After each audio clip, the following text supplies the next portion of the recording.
乳豬仔咧翻到嚟咧就咁嘅，成隻就去咗內臟嘅啫。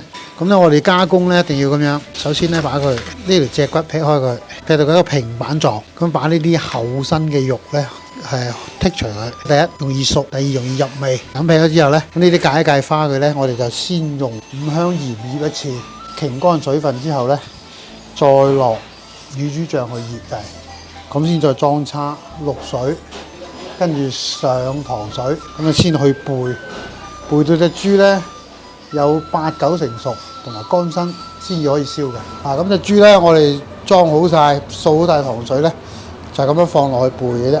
嗱，咁樣焙，而家焙好啦。隻豬咧我哋大約焙咗1個鐘到，咁啊睇佢厚薄大細啦。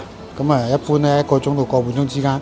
咁依家咧焙好咧就主要大家摸一摸呢個位，最主要咧最厚身係呢個位，呢個位佢一摸落去硬身咧就 O K 噶啦。焙到咧一定要乾身，咁就可以燒噶啦。